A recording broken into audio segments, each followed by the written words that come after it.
What's going on? Welcome back to my channel. We have 5 advanced tips that you can apply to your game today to help you better in Mortal Kombat. You guys showed a tremendous amount of support on my first video. It got like 5 or 6,000 views on that with a bunch of comments, a bunch of likes. I had to post another one of these, make another one, because you guys got me up to 300 subs, man. I appreciate that, but I don't want to waste no more time, man. Let's get straight to the video. Number 1 is micro ducking. Micro ducking is very, very important. It's also a skill that, is very underrated. I feel like not enough people talk about this when they're talking about things to improve on. And it really is because it comes down to anticipation and knowing how to punish people on the fly and adapting and doing different things. There's a lot to worry about when it's called micro ducking. That's why this is the advanced tip. This is not a beginner's guide. So again, look at the title and let's go.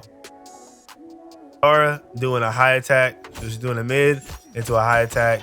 This is why it's important to do high attacks, because once you get people scared to push buttons, then that's when you can start, getting in and applying the pressure. So let's go ahead and see what that looks like.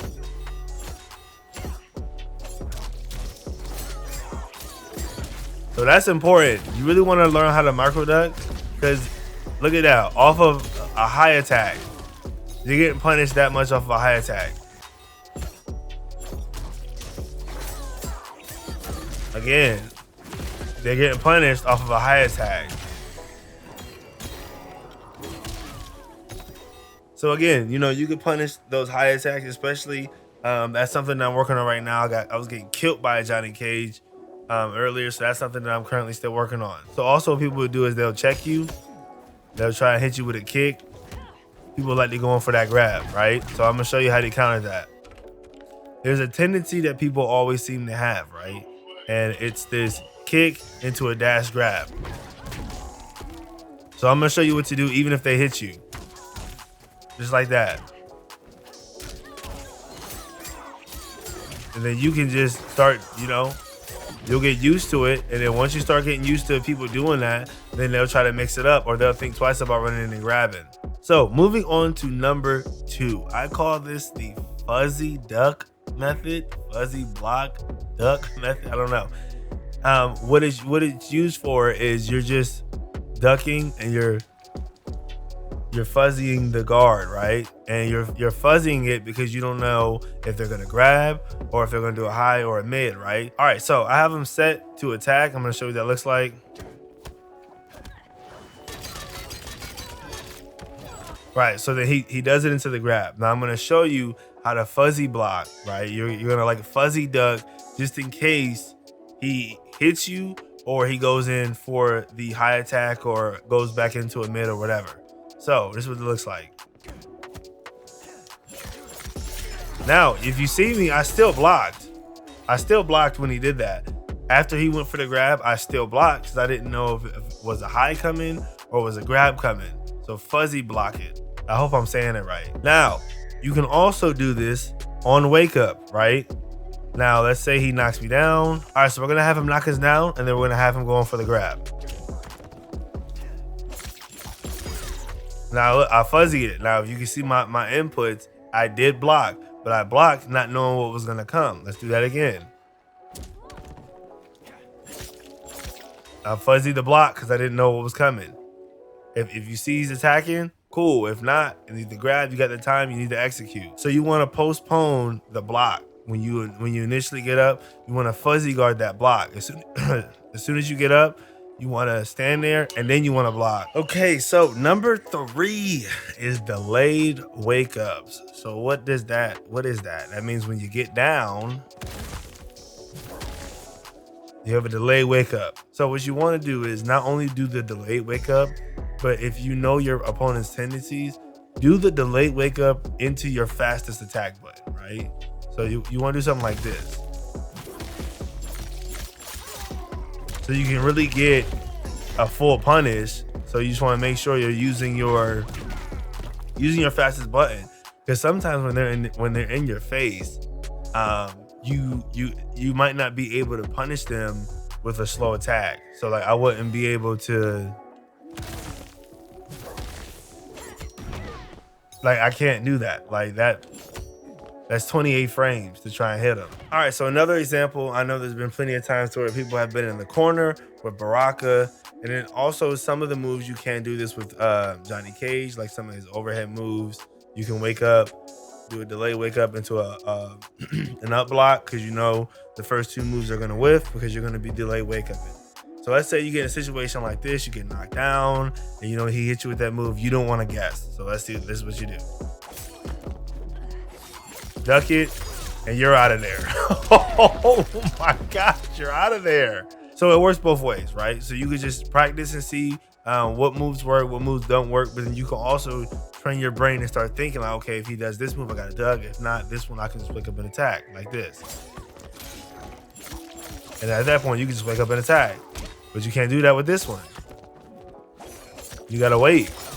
You can't just wake up and attack. So I would just practice that. Okay, number 4, dirty 4. We are going to be talking about spacing. No, spacing is not running. Only noobs say that.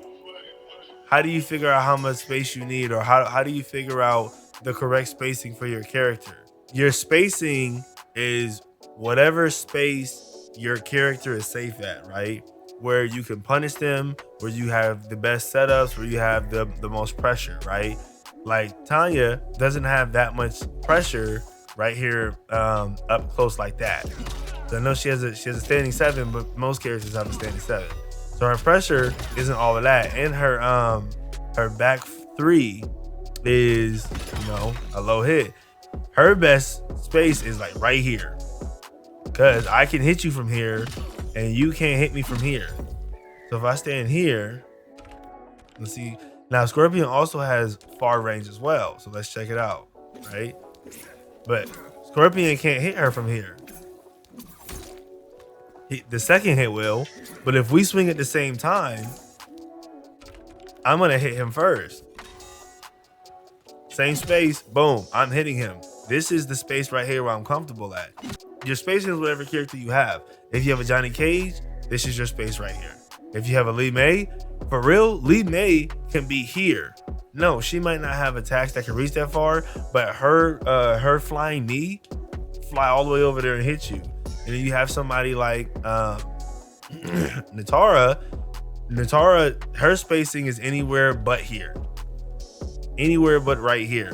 Because Natara can jump and she can fly across the map and hit you if you're trying to throw projectiles. So anywhere but up close. So that's creating spacing. A lot of people don't think about spacing when they are, you know, doing their game plan with their character, and that's just next level stuff. If you can control the space and you can play a slower game if your character asks for that, then you'll be cool. A lot of people get frustrated because you can't hit them. But also, not even thinking about the character space. And if you know you're playing against somebody that jumps, you don't want to stay here, because they can sometimes, you know, if I try to uppercut that, I'm gonna uppercut the wrong way, and now I'm getting set up for a full punish.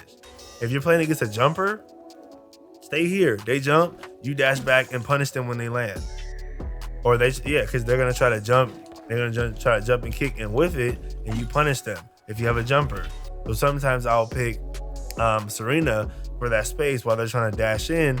I want to try to catch them on the dash in, and I'll just randomly do that. Does it work all the time? No, but it just gets them thinking like, okay, I need to be careful when I'm dashing and getting that pressure.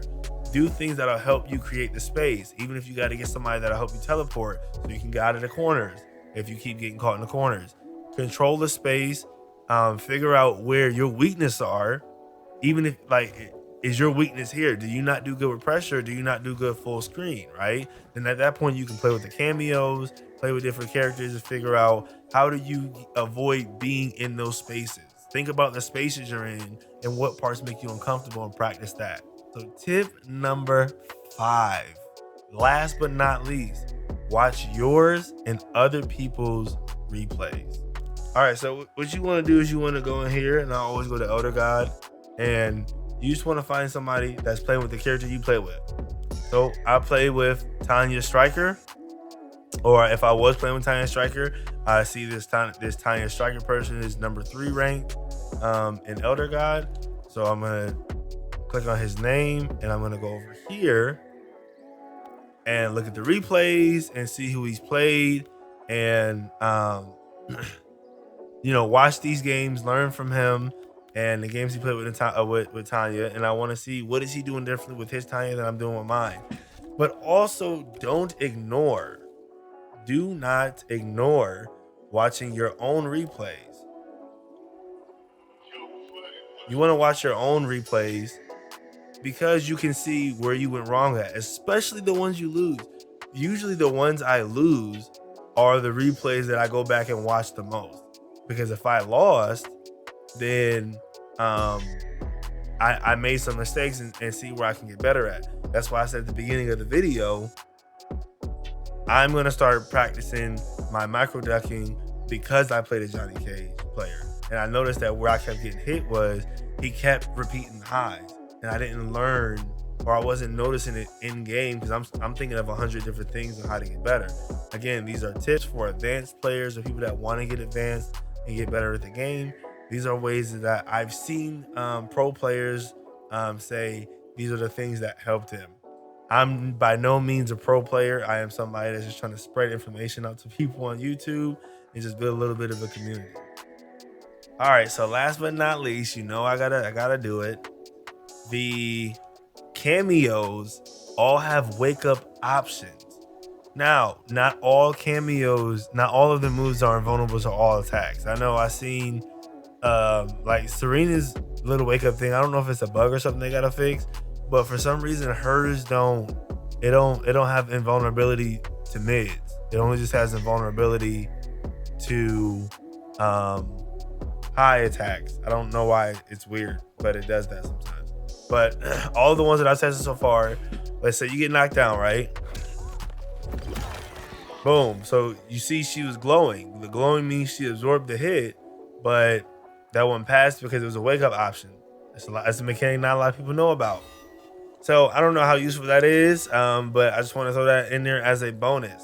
Thank you guys so much for tuning into this video. I had to make a updated version because the first version, you guys had 5,000 likes. Oh my gosh, man. I cannot tell you guys how much I appreciate that. I think we're up to 300 subscribers too. This is the big 300 subscribers video. I wanted to make an advanced tip guide that is tailing off of the beginner guides I kind of put into there. You guys showed a lot of love on that. Same thing here. Slap it down in the comment section. I know I don't have all of the advanced tips, so I need some of you Mortal Kombat gurus to get down in the comment section and let other people know. And also comment down, and I'm gonna take some of those comments. I might even make a third tip video off of your guys' comments alone. So put your ideas in the comment section. Let's talk about it. Let's continue to grow. I'm gonna keep pushing videos out. Thank you guys so much for the 300 subscribers. I appreciate it so much. My goal is 1,000. We're trying to get to 1,000, so we're 700 away. I felt like I've only been doing this for like 2 months, and the love and support that I'm getting from people commenting on my channels and all of that is amazing. But that's all I have for this video, man. I appreciate all the love and support. I will see you guys in the next one. Peace. And I've seen the promised land.